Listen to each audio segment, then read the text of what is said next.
Right, hello people. I'm gonna make a follow-up video to my Opetaia video. Of course, that video was about him signing with Zuffa Boxing. And at the time, which was about 2 days ago, I said it's a very good signing for Zuffa Boxing. What effect it will have on Opetaia's career, I'm not entirely sure. Now, of course, I've seen a bit more information about the signing since then, and I've kind of had more time to think on it, and so I kind of want to make this follow-up video. Now, first of all, this is a co-promotional deal.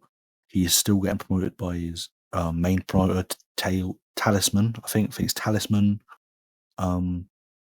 Fighters, which is, I believe, based out of Australia, of course. And it's a co-promotional deal between them and Zuffa Boxing. This is interesting because it's Zuffa Boxing's first major signing.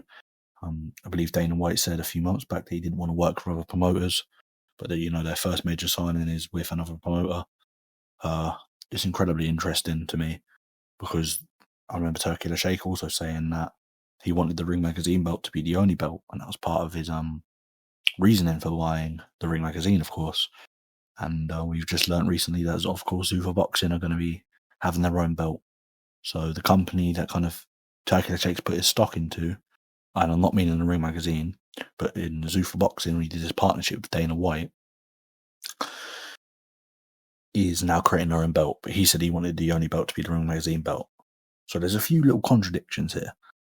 Of course, they're not wanting to work for other promoters, which is going to be the kind of theme of this video, because Dana White, who obviously is now going to be co-promoting Opetaia, is what has had a very storied animosity towards Oscar De La Hoya. Oscar De La Hoya's already had a very storied animosity to Dana White.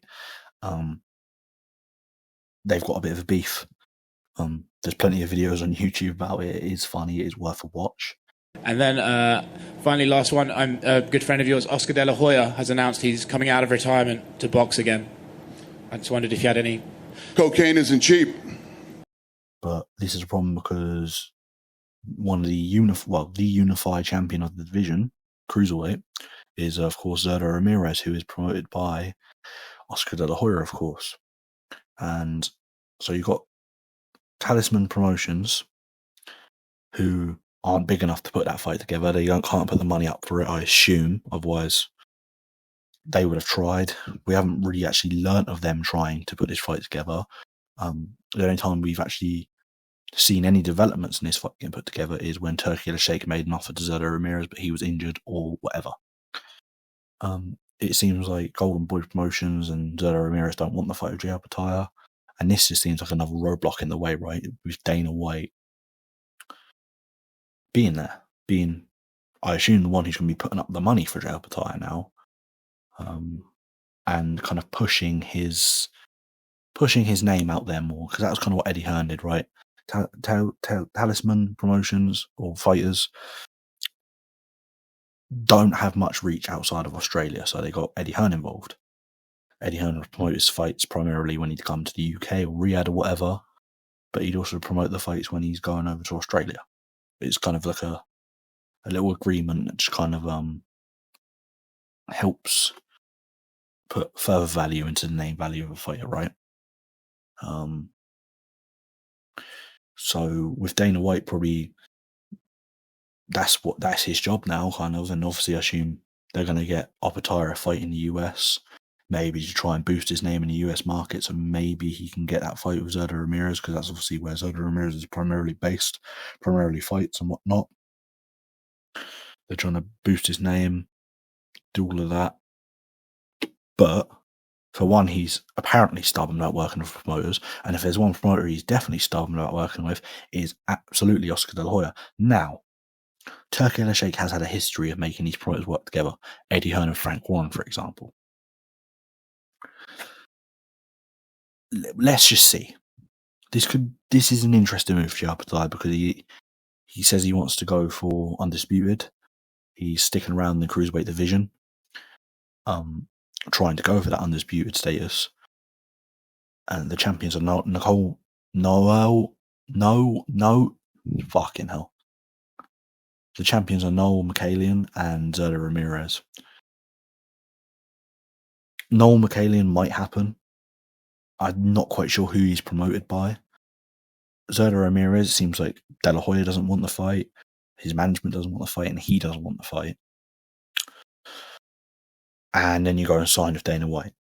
So this kind of whole wanting to be undisputed thing has got some fucking major roadblocks in the way. One of them being the team actually, like, Zurdo Ramirez isn't obligated to fight you. As a fan, you of course expect champions to unify as an obligation, like, that the fans expect. But the fighters aren't actually pushed to unify. The governing bodies don't push them to unify. Right? They push them to defend mandatories most of the time. Well, sometimes.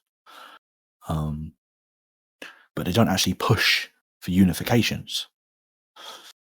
So you've got the governing bodies not pushing for unifications. You've got the promoters, the managers, and the fighter not wanting it. You've got the promoters not wanting to work together. And you kind of Opetaia in the middle, wanting the fight, game for the fight. He's an active champion. He's always fighting. He's always ready. And then there's all these roadblocks in the way.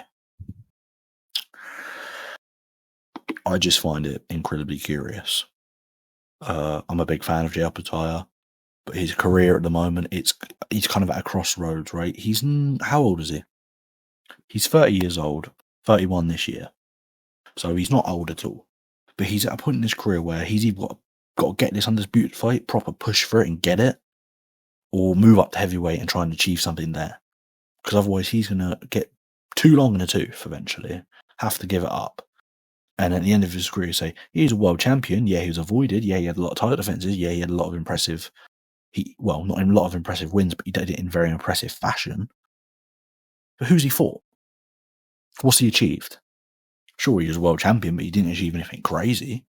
He's going to have a very unremarkable career when it comes to being an all-time great. And that's not something I want for Jay Opetaia, because I see a lot of talent there, a lot of potential. And I'd love to see him move up to heavyweight. Maybe they do move him up to heavyweight. That's something I did say in my video. Maybe they move him up to heavyweight. But he doesn't seem to want to go up to heavyweight.